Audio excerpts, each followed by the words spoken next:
મિત્રો હું જાઉં છું આજે સિંગા કાઢવા મારા કાકાની. ચિરાગ ભાઈ આવી ગયા છે આપણને તેડવા, તો ચાલો સિંગા કાઢતા આવી.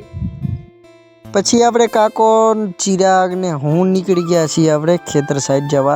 ફાઇનલી ખેતરથી થોડાક ઓર આવ્યા અને કાઢી નાખી ટોલીએ રોન.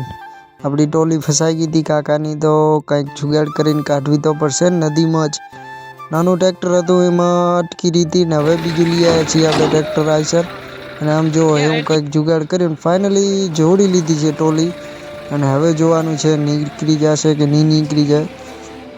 નીકળી તો ગયું છે ટોલી. અને ચાલો હવે ખેતરમાં જઈએ આપણે સિંગા કાઢવા. તો ટોલીને છોડી નાખી છે અને હલરને જોડી નાખ્યું છે ભાઈએ. અને બહાટી બોલાવી દીધી સિંગાની. આમ તો વાવવા તમે મુહૂર્ત જ કર્યું છે હજી તો મિત્રો સિંગાનું આજે જ. કેમ છે પણ પછી ભાઈએ પણ કાઢવા માંડી ગયા છે. તો ચાલો ફોનને રાખી સાઈડમાં અને મંડી દઈ સિંગા કાઢવા, કારણ કે મૂલે નહીં દે. દાદાને તો દાદાને કેમ છે પણ પાથરાનું માલ દેખાડે એરા સિંગાનો.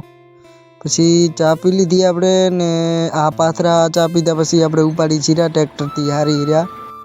ચિરાગભાઈ હારે હેરા ટ્રેક્ટર લઈને ચડાવી દીધા. હવે મિત્રો આવી પરિસ્થિતિ છે ખેડૂતની, તો આમ જો અધવસે માવઠું આવી ગયું હોય તો કામ અટકાવી નાખ્યું છે અને કાગર પણ ઢકી દીધા છે. દાડો કહે હેરા કે હવે વરસાદ નહીં આવે, તો આપણે હલર ચાલુ કરી નાખ્યું છે ને આટલો ઢગલો કંઈક કાઢ્યો હોય. અને ચાલો મળીએ હવે નવા બ્લોગમાં.